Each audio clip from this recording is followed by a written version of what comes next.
A maratona é uma prova de 42 km, 195 metros. É uma prova de endurance, considerado endurance por ter uma longa duração. Então a preparação da maratona é um período mais prolongado e nem todo mundo é capaz de simplesmente treinar para uma maratona. Então a gente precisa de estar treinando pessoas que no mínimo fizeram aí uns ciclos de 4 a 5 meias maratonas antes de iniciar uma preparação para a maratona. Atletas profissionais, atletas olímpicos que vão agora participar da Olimpíada, então eles têm ciclos de treinamento às vezes bem mais longos do que atletas amadores.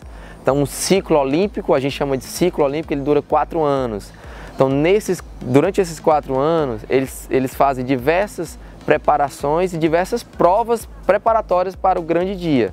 Então ele simplesmente não treina para aquela prova, ele treina, participa de outras provas para eles, durante a preparação, eles irem se testando, saber se está dando certo todo o trabalho que eles vêm fazendo. Então durante um ciclo que é bem maior do que o do atleta amador, eles treinam muito mais volume do que um atleta amador.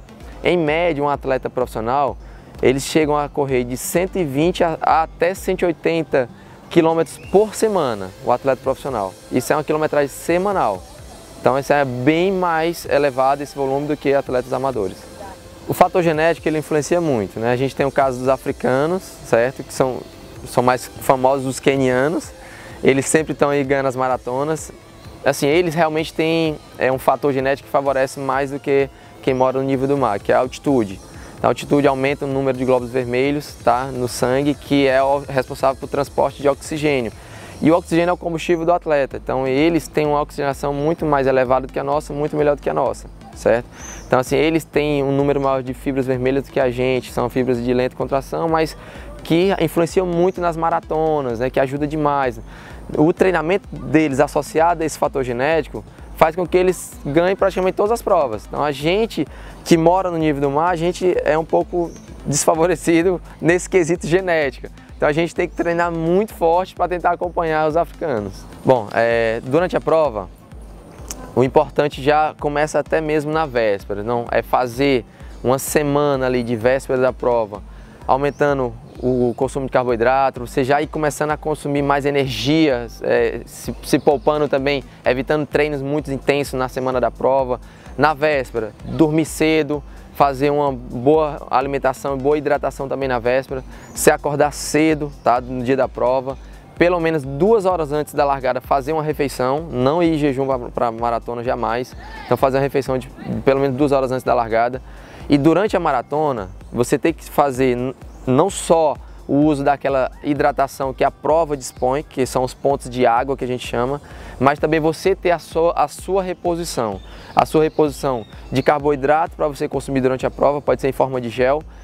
A sua reposição hidroeletrolítica, que são bebidas isotônicas, algumas maratonas já dispõem, mas você também pode levar a sua, tá? Algumas pessoas durante a maratona, principalmente amadores, costumam consumir cápsulas de sal, porque baixa-se o teor de sódio durante a maratona, então você tem uma reposição de sódio nessas cápsulas de sal. E fazer aquilo que está treinando, que é o mais importante, com relação ao ritmo que você vai imprimir na prova, desde o início, no decorrer da prova, e no final, que é o ponto mais crucial. Porque normalmente as pessoas citam que a partir do quilômetro 35 você está ali ultrapassando uma barreira, como se fosse um muro.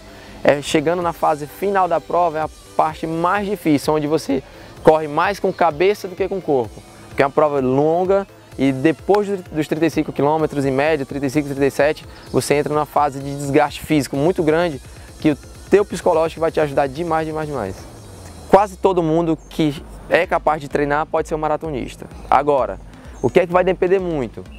É o tempo que se leva até chegar a uma preparação para uma maratona. Então você começando hoje, você tem que ter muita paciência, porque com certeza daqui a 1 ano você não vai estar capacitado a correr maratona. Então você vai primeiro ter que enfrentar os primeiros treinos de adaptação, a evolução, passar pelos 5 km, 10 km, ficar um bom período nesse nível de 10 km, depois começar a fazer ciclos de treinamento para meias maratonas, depois de fazer em média 4 ou 5 ciclos de meia maratona, aí sim, começar uma preparação para a maratona. Infelizmente nem todo mundo tem essa paciência, tem gente que começa e com 1 ano já quer correr uma maratona e acaba se lesionando, e após isso aí para de treinar e fica só tratando lesão. Sim, as restrições para a prática de maratona são casos de pessoas que têm algumas patologias ou algumas lesões também, certo? Lesões de joelho, quadril, são lesões mais comuns, certo? São pessoas que não estão capacitadas a fazer uma preparação para a maratona que pode piorar o quadro, tá?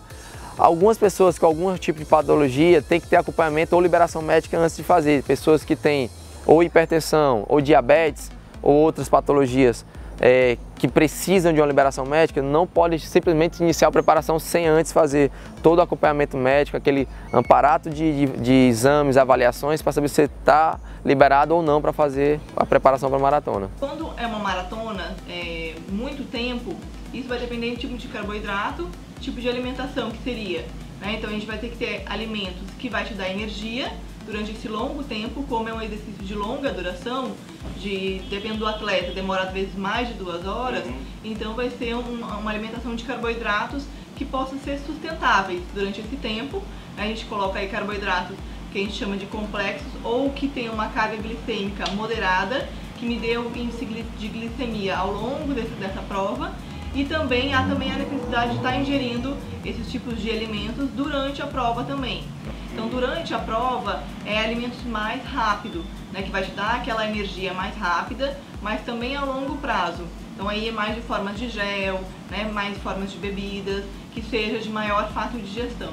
O tipo de planejamento alimentar é importante a individualidade, né, porque isso vai ser muito um fator determinante. O tipo de idade daquele atleta, se ele é homem, se ele é mulher, né, a altura dele, o peso que ele está durante aquela prova. Então isso tudo vai determinar o meu planejamento alimentar e quais são os tipos de alimentos e quantidade que aquele atleta vai precisar receber.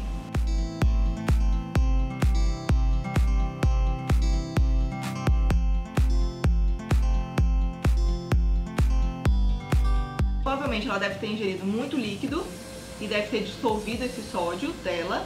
Então ela já estava com uma ingestão baixa de sódio ao longo da dieta dela, ou às vezes pode ser algum problema que ela venha a ter de saúde que provoque a queda de sódio, isso também, né? Ou pela falta de reposição de eletrolíticos durante o período da prova, né? Tem que saber quanto tempo que ela teve essa prova, se passou, porque a partir de 1 hora de treino eu preciso repor. Então com o calor intenso eu acabo suando mais e pelo esforço físico eu soo mais e eu acabo liberando os eletrolíticos pelo suor, né? Então com isso eu preciso repor.